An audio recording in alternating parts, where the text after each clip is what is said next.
Bajirmaat gara Boorana kanatti waraan guddaa deemuu jira. Waraanni kun ammoo gosteen warqeen kan keessa hiriyooti madamaatiitiin dabalatee miidhaa akka dhaqqabsiisu waan jiruuf waraanii daangaa Oromiyaa cabsiisuu malee godhuu jiru. Nama keenya hedduu miidhuu waan jiruuf jidduu tana waan sun faxaafa ture namooti gariin dhugaan keebbee tagarii dubbachuu hiyyaafu gandummaa akka harkisanii jirti.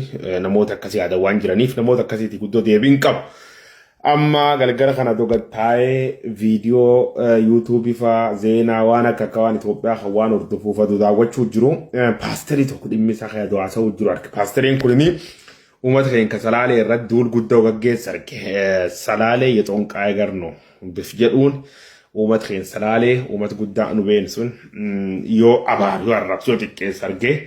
Ari wayna dhagaamti armaan dura viidiyoo wal fakkaataa dhimma amantaa gubbaatti dubbadhe ture TikTok tan gubbaatti gaafa scholarshipii barbaade laftan dhufee manneen barnoota akka kaata apply godhe ture yuunivarsiitota Ameerikaa fi Kanaadaa irraa fakkaatu godhe bakka shanii galchee yuunivarsiitota ofarii naa kennan keessa tokko yuunivarsiitii Oklahoma California jedhuuni Ameerikaatti argamti. Yuunivarsiitiin sun yuunivarsiitii hayyuun Oromoo guddaan Dr. Aile Fida Khesaba jechu. Dr. Aile Fida namin been jirtani ayu gudda nama bara dargi khesa sila yo bari badubat sila bulcha biyata dan regani dargi tijese Dr. Aile Fida achibe university sunira apply gode university suno fari na khanite dubte achit gafa university sunira apply godu nama Afrika kibbato ko gazexesa ture ege ammo gazexesuma dise gara Academy kan seenaa achitti professor ta'ee jira namni kunini walti dhiyaannee isatti harana qajeelche. Armatta immoo Kanaadaatti yuunivarsiitii guddoo bira barbaade irratti scholarshippiin sun naamil koomnaan nam haa waliin communication akkuma firaata akkuma obboleessaa gaari wal godha walaasumna nam kana kitaaba tokko naa erge. Kitaabni naa erge kunini The Church Mafia jedha. Shiitimul Ramafuula namiraniin barreeffamee paasterii South Africa kibba duraaniiti. Kitaaba sun dubbisa.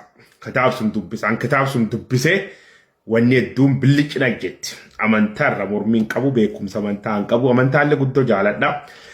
Hiriyootiti hedduun warra kiristaanaati Yesuus Kiristoollee warra Yesuus Kiristoos tamanu warra waliinuun oola guddoo fedhii qaba amantaarra jibbiin qaban amantamiyyuurra ammoo gaafa kitaab sun dubbisu wanni an argee Onqaayin akka maantan jedhan kan uummata Salaalee yookaan uummata miskiina qotatee bulu kan hatuffatanii gad buusan arrabsan kana don taane onqaayini war namichi The Church Mafia jedhe khaasun mata dureen kitaaba kana The Church Mafia jetti kitaaba sun barbaadaa dubbisaa jechuu barbaadeeti.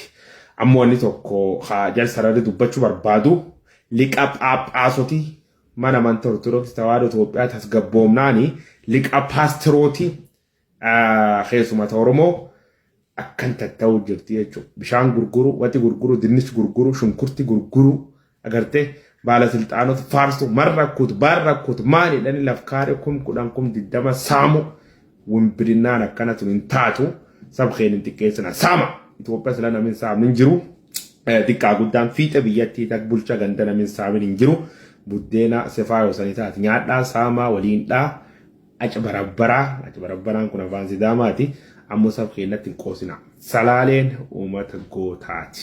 Gootummaa Salaalee Afrika kibbaalee dhaqaa gaafadha. Taaddasee Birruu namedhan Jeneraal Taaddasee Birruu Nelson Mandela nam leenjis. Kitaab Nelson Mandela dubbiftanii jirtu Long Walk to Freedom.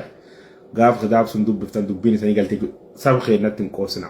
Maafiyaan tokko warra akkana kana The Church Mafia kitaab jedha akka dubbiftan recommend san goda abba jirmaati.